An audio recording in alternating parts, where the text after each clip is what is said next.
I just can't let these dogs go unwanted. I'm going to spill. My password is also my favorite, Soul Kitty, with a bunch of different numbers and whatever behind it. She's my role model. And she's the one that really got me into it, because we both have this passion for saving animals.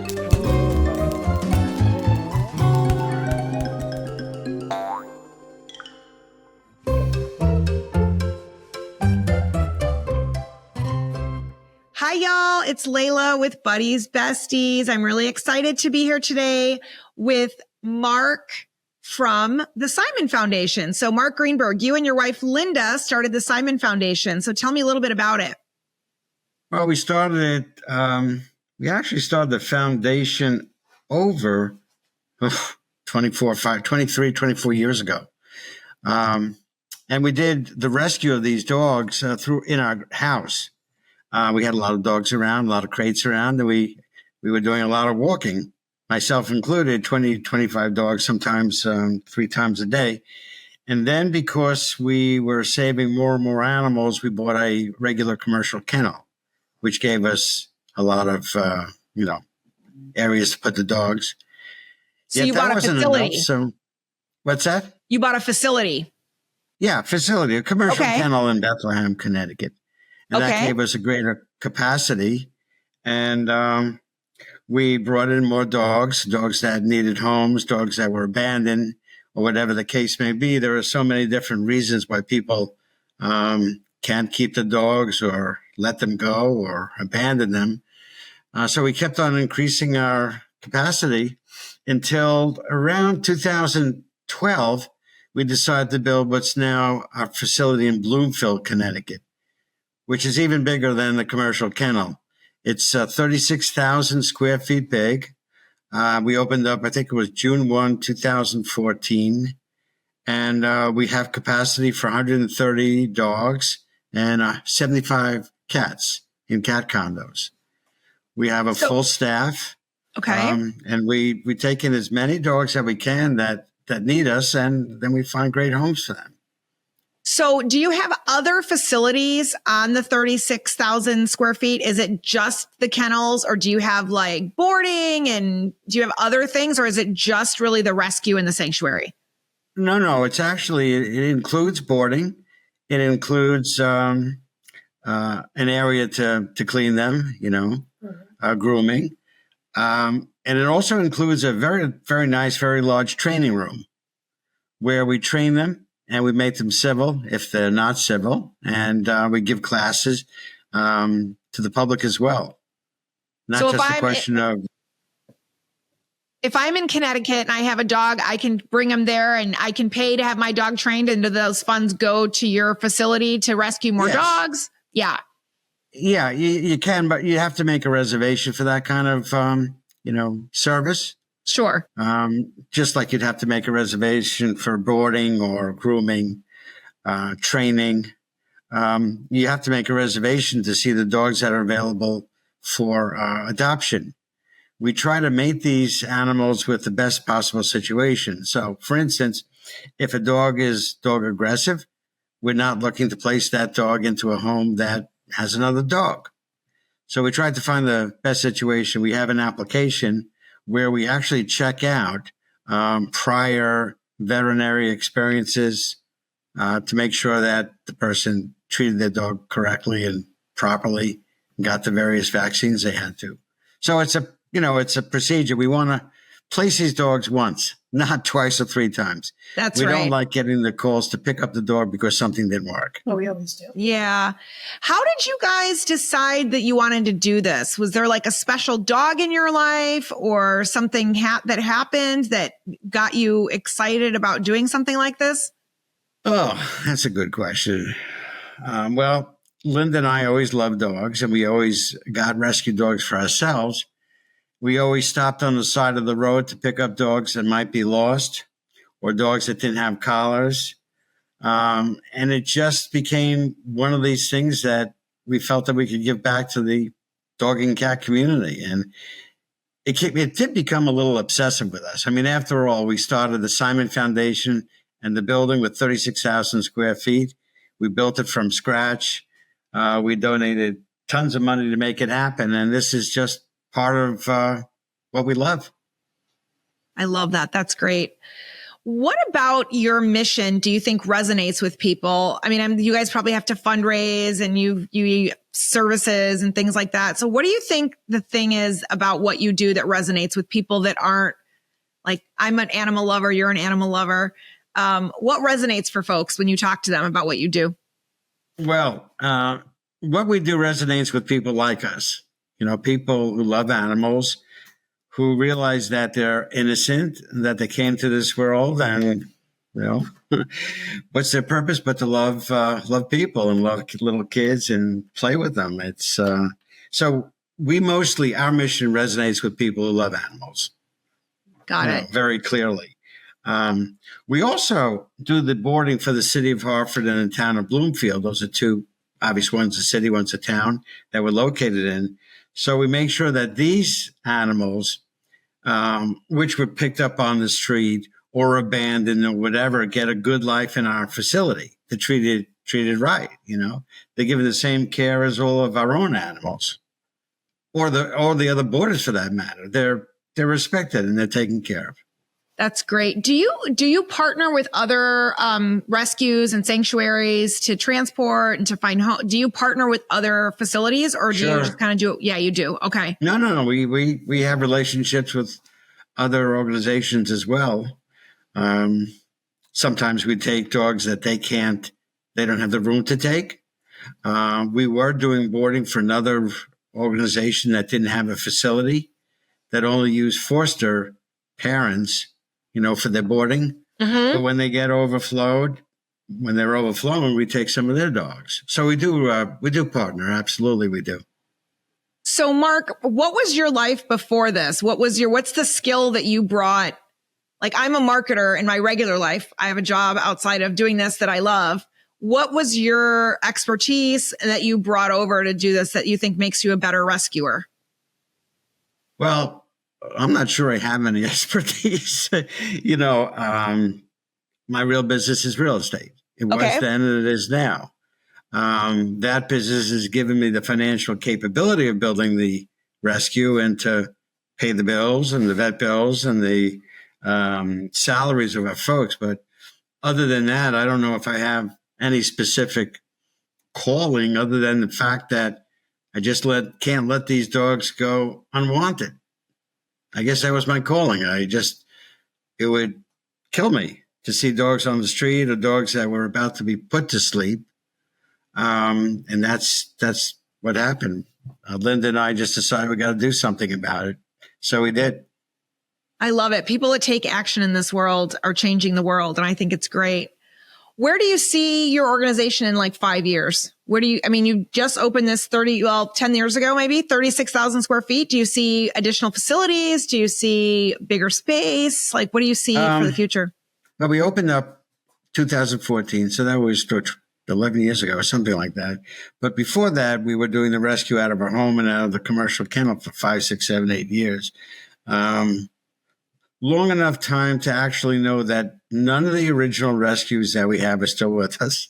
Our longest rescue was our dog Derby, who passed away at the age of 19. But now we're on the second and third and fourth set of rescues, I guess. It's pretty expensive to run a facility like this. It was expensive to build it, expensive to keep it. And I don't necessarily think that we're the ones to increase the size on this one. But we want to keep on doing the best job that we can with what we have. We're not small. I think we're the second largest rescue facility in Connecticut. Fundraising is always difficult. There are some people who continue to give. We have something called the Donors Club, and every single month, the same people give pretty much the same amount every single month. And when something good happens in their life, they supplement it. And then every so often, we're named in the wills of folks who have been to the Simon Foundation or have a specific love for animals. I think our largest bequest was somewhere in the neighborhood of $500,000. Oh. That would be lovely if we could be named more. But rescuing is a love. but it's also a business. You have to pay the bills. So I don't think that we're going to grow anymore, but we're going to continue to do the best job that we can with, our facility and our resources. How do you think about educating people about what you do, rescues, just rescues in general? How do you think about telling people what you do, the difference between a rescue and a sanctuary and an actual shelter, right? There's differences between all of those. So how do you think about educating people and maybe getting more people to think about donating for what you do? Well, that's a good question. First of all, there's what we call a no-kill shelter, which we are. And there are municipal pounds that kill animals after 10 days, 14 days. We were just named by Best Friends as officially as a no-kill shelter here. We're very proud of that. We do anything and everything we can to keep the animals. We've had some animals in our facility for 9, 10, 11 years because we simply won't put them down. Yeah. But the education to the public is a little difficult. It's a constant battle. Sometimes I feel like we're preaching to the choir. The people who understand what we do don't need to be told. The people who don't understand what we do need to be told time and time and time again, and sometimes they don't get it. So it's one of those frustrating things. It's an ongoing challenge. Yeah. Tell me a little bit, who's Simon? Your foundation is called the Simon Foundation. So tell me a little bit about Simon. Yeah, well, Simon was a dog of ours. One of our very early rescues. We probably rescued him 22, 23 years ago. And we named the foundation after him because he was tragically run over near our house in the street. What? It was done purposely. Yeah, well, Linda said it was done purposely. He wasn't careful. In any case, he was run over. And so we named the foundation after him. As a matter of fact, the signage that we have shows an image of him. We took one of the pictures of Simon, and his image is basically on the building, right? As you enter or as you turn left to go into the street. So we remembered him by passing him on the signs and going in the door and seeing him up above. And how many dogs and cats do you have now in your personal home? Good question. Okay, so we're down from 23 or 24 years ago. We have four. 1, 2, 3, 4. 4 dogs, 2 cats. Yeah. It's a respectable number, Mark. That's a respectable number. It's a real number. It's a manageable number. Part of the problem is that we travel back and forth from Connecticut to Vermont, and it's simply impossible to have more than that. Plus, we have one rescue that we don't think gets along too well with other dogs, so we have to have 2 separate areas. It's in a your little house. difficult sometimes. Yeah. Who is your greatest role model and why? In doing all this work, who do you think about as your kind of the person you look up to? My wife, Linda. She's standing here. She's not in front of the camera. She's my role model, and she's the one that really got me into it because we both have this passion for saving animals. So at first I was stuck on the question, but it's obvious that it's my wife. I love that answer. That's a great answer. And what piece of advice have you received in your life that you think is just like the best advice you've received from anybody?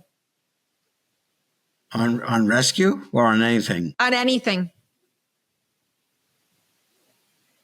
Oh, I don't know.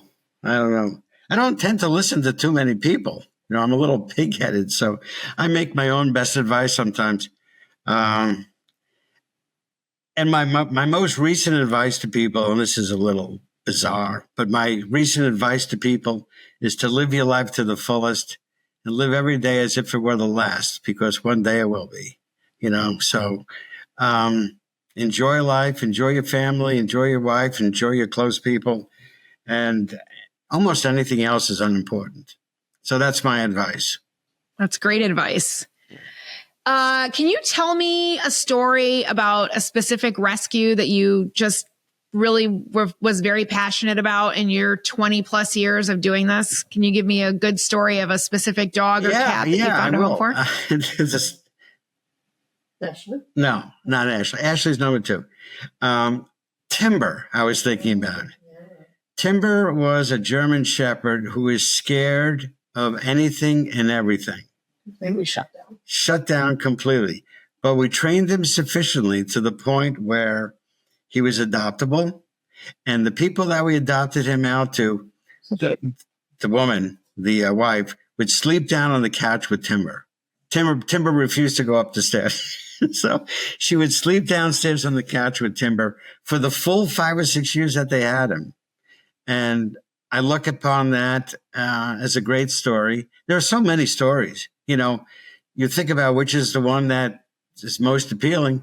Linda just said Ashley. Now, Ashley became our personal dog, one of the early rescues. We took her from another rescue.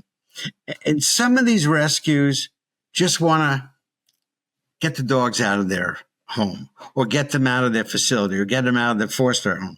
So Ashley had a particular issue with me sometimes at the beginning where she would just bite me. Bite anybody. She was scared. So the first few days she would run after me and bite my ankle. But she turned out to be the most loyal, great dog. As a matter of fact, she's probably my number 1 dog. I can tell you that for a fact because I use her as my password and everything.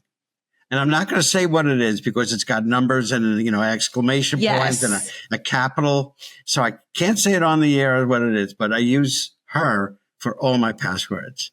And I think that's when you know your animal is the animal, is when they are the password. So I'm going to spill. My password is also my favorite soul kitty with a bunch of different numbers and whatever behind it. Yeah. But I had a cat that I adored. His name was Hermes. He lived 22 years and I nursed him through kidney disease and all kinds of things, but he is still the password baby. And my husband says he will know when we've adopted another cat that is as important to me as Hermes because they will become the password baby. But right now, he's still got the password. When you're setting up a Mac computer, they don't let you use your animal. They say bad password, can't use animal. I just set up one yesterday and they said, oh my God, Yeah, I don't like that. I need to be able to remember it. That's why I need it to be. Well, I can't have that many passwords. These programs don't want you to be able to remember it because other people remember it also. So, I have a list of passwords that's 3 pages long on a spreadsheet. It just drives me nuts,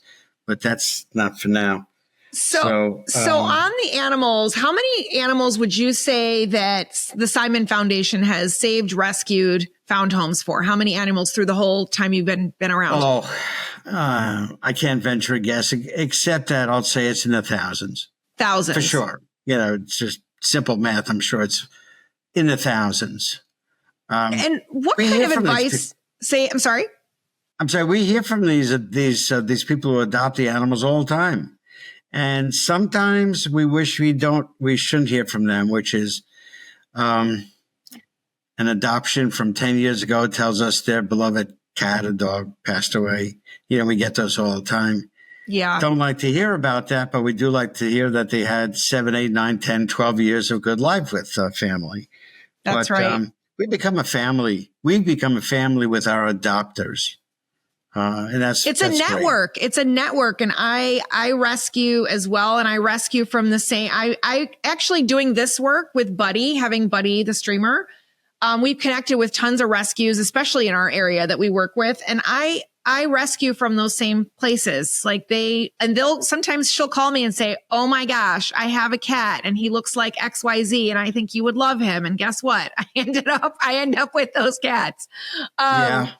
So I think it's great because you build a relationship there like family. It's really important, I think, too, when you bring an animal home to trust where you're sending it.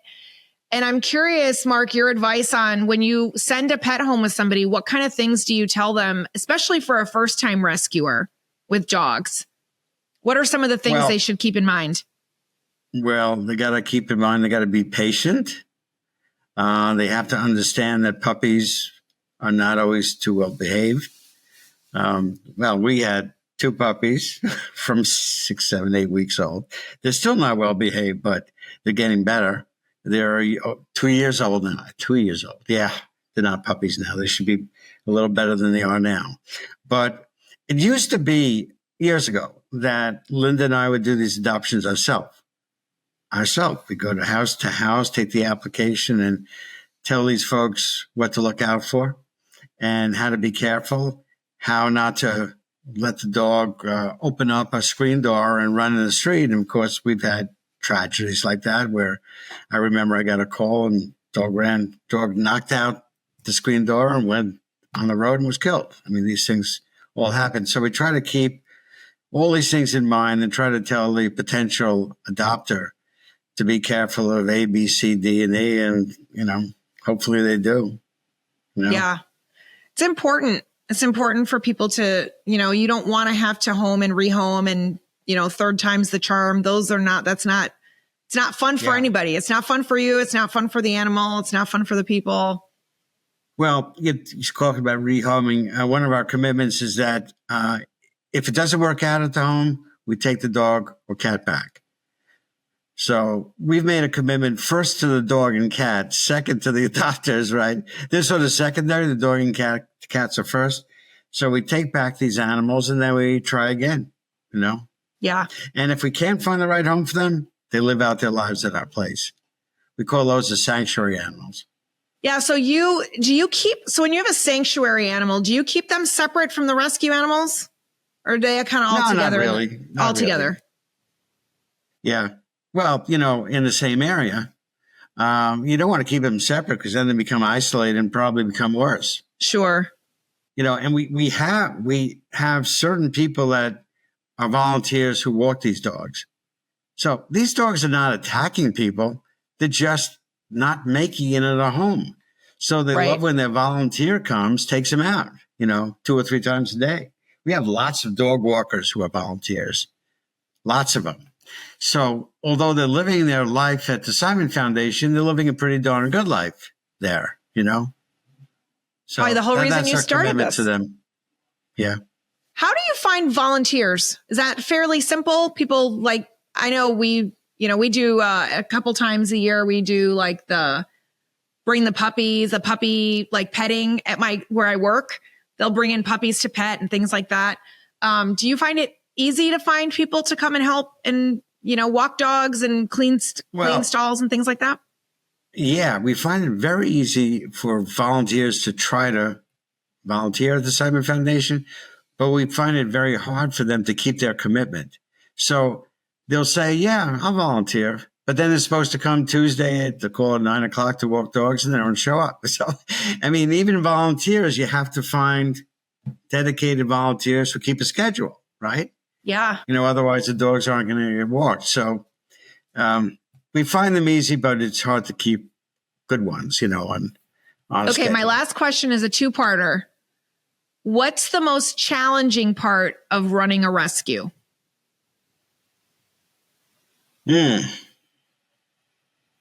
What's the most challenging part?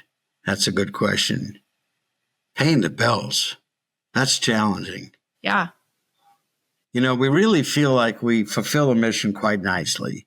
We get these dogs in from divorces, from the streets, sometimes from the city of Hartford next door where we do the boarding. We'll take a dog from them. So we do our mission really well, but I got to tell you, it's expensive to run a 36,000 square foot rescue facility. Yeah. That's challenging. It's always challenging. And what's the most rewarding part of running the rescue? Getting the emails from all these folks and getting the pictures, having the postings on Facebook, Instagram, those first pictures with the kids lying down with the animal, a dog, cat, or whatever, and getting those pictures and statuses, and that's wonderful. That's the most important part. The alumni of the Simon Foundation. Very, I love it. Big. Yeah, it's a very, very big crew of people that we have. Adopters, it's lots. I know at one point we had over 12, 13,000 on our Facebook pages followers, I think, or following or something like that. So yeah, we have a lot of people who follow us, and we enjoy everything that's put up on the Facebook page, all the pictures and joyful things we hear from them, which is great.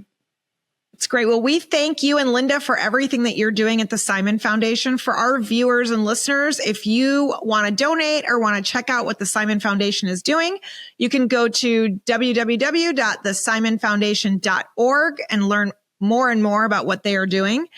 Thank you, Mark, for everything that you guys do. It was great talking to you today.